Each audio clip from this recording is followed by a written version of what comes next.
నమస్తే, welcome to I dream. నేను మీ మాధురి. రైలు ప్రయాణికులకు గుడ్ న్యూస్. ఇప్పటి వరకు వందే భారత్ చైర్ కార్ సర్వీసులు అందుబాటులోకి రాగా త్వరలో వందే భారత్ స్లీపర్ ట్రైన్ అందుబాటులోకి వస్తోంది. ఇంతకీ ఎప్పుడంటారా?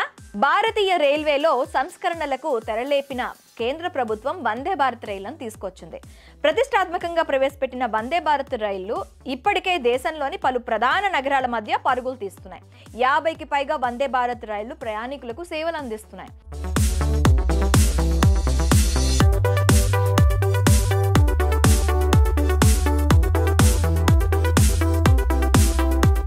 వందే భారత్ రైలు ద్వారా తక్కువ సమయంలోనే గమ్యస్థానాలకు చేరుతుండడంతో ప్రయాణికుల నుంచి ట్రెమెండస్ రెస్పాన్స్ వచ్చింది. అయితే ఇప్పటి వరకు వందే భారత్ ట్రైన్లో చైర్స్ మాత్రమే ఉన్నాయి.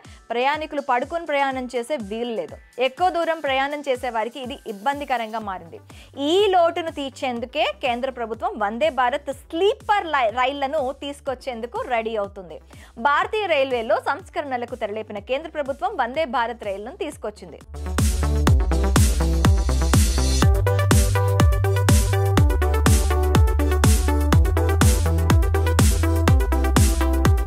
నిత్యం ప్రయాణికులతో రద్దీగా ఉండే ముంబై ఢిల్లీ రూట్లలో వందే భారత్ స్లీపర్లను అందుబాటులోకి తీసుకొస్తే ప్రయాణికులకు మరింత సౌకర్యవంతంగా ఉంటుందని అధికారులు భావిస్తున్నారు. ఈ రైలు ఢిల్లీ నుంచి భోపాల్, సూరత్ మీదుగా ముంబైకి ప్రయాణిస్తుందని వెల్లడించారు.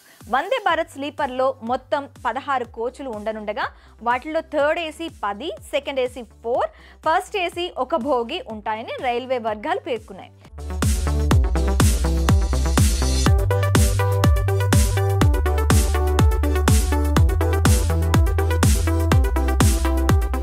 సిట్టింగ్ తో పాటు లగేజీ కోసం మరో 2 బోగీలు అదనంగా ఉంటాయి. గంటకు 130 కిలోమీటర్ల వేగంతో నడిచే ఈ రైలు వేగాన్ని క్రమంగా 160 నుంచి 222 కిలోమీటర్లకు పెంచనున్నారు. మరి తొలి వందే భారత్ స్లీపర్ త్వరలోనే పట్టాలెక్కనుండడంపై మీ అభిప్రాయం ఏంటో కామెంట్ రూపంలో మాకు తెలియచేయండి.